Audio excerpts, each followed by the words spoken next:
Hi everyone, দিনটা ছিল বুধবার, সময় তখন বেলা 12টা, বাইরে খুব বৃষ্টি পড়ছে।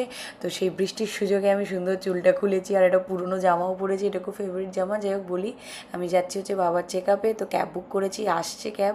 তো ক্যাবে উঠে পড়েছি, অনেক কষ্টেই ক্যাবটা পেয়েছি আজকে। ওই যে পেছনে মা বাবা বসে আছে, বৃষ্টি পড়ছিল না বাইরে খুব, তাই ক্যাব একদম অ্যাভেলেবেল ছিল না। তো যাই হোক, ক্যাবে চড়ে একদম মানে মেঘলা আকাশ দেখতে দেখতে, বৃষ্টির ওয়েদারের মজা নিতে নিতে, দক্ষিণেশ্বরে মায়ের মন্দিরে প্রণাম জানিয়ে আমরা চললাম আমাদের গন্তব্যের দিকে। সেই যাব হচ্ছে বেগবাগান। তো ওখানে পৌঁছে একটু বাইরে ওয়েট করছিলাম, কারণ ভেতরে খুব রাশ ছিল। তো বিকেল 4টের সময় আমাদের দেখানো হয়ে গেছিলো। তো আমি তারপরে একটু বাইরে গেছিলাম খাবার আনতে, কারণ প্রচণ্ড খিদে পেয়ে গেছিলো। তো আবার ক্যাব বুক করে গাড়িতে উঠে পড়েছি। আর তখনও দেখো কি বৃষ্টি পড়ে যাচ্ছে। তো আমি আমার ফেভারিট হাইড অ্যান্ড সিক বৃষ্টি খেতে খেতে কলকাতার রাস্তায় এই বৃষ্টি দেখতে দেখতে সুন্দর বাড়ি ফিরছিলাম।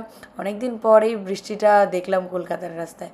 তো যাই হোক, বাড়ি ফিরে ভালো করে ফ্রেশ হলাম। কী যে শান্তি, বাড়ির মতো শান্তি কোথাও নেই। তো আমি সন্ধে দিচ্ছিলাম, তো সেই ফাঁকে দেখলাম প্লাম্বিং মিস্ত্রি এসছে। এসে ওই আমাদের বোরিংয়ের পাইপগুলোকে তুলছিল, কারণ কালকে আমাদের বোরিংটা ওয়াশ হবে।